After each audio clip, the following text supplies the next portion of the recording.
I was driving down that lonely stretch of highway, the one that cuts through miles of nothingness, when I saw him. Thumb out, drenched in the rain, eyes hollow. Against my better judgment, I pulled over. Something about his stare seemed desperate. He slid into the passenger seat without a word, his wet clothes soaking into the upholstery.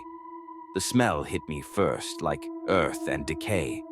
I tried to ignore it, focusing instead on the road ahead. We drove in silence, the only sound the wipers smearing rain across the windshield. After a few miles, I couldn't stand the quiet anymore. "Where are you headed?" I asked, my voice trembling more than I'd like to admit. He turned to face me slowly, like his neck was stiff.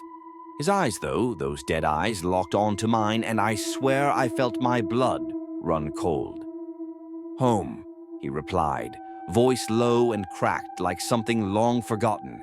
The word echoed in my head, not as an answer, but a warning. The road stretched endlessly ahead of us. The more we drove, the darker it got, like the night itself was swallowing us whole. My hands gripped the steering wheel until my knuckles turned white. I had the urge to look at him again, to make sure he was still there. But something deep inside told me not to. Suddenly he spoke again, this time barely a whisper. "You missed the turn." My heart skipped. What turn? We were on a straight road. I glanced in the rearview mirror, and there was nothing behind us. No sign, no intersection, just darkness. Panic started to bubble up. I could feel him staring at me, that same icy gaze burning into the side of my face. I couldn't take it anymore. I turned to confront him, but the seat was empty.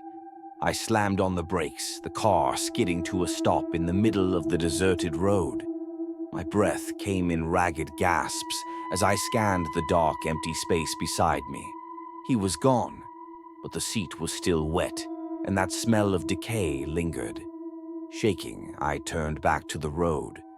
That's when I saw it. A sign, half hidden by overgrown weeds. Asterisk dead-end cemetery 1 mile ahead asterisk. My heart pounded as I realized I never picked him up. He'd picked me.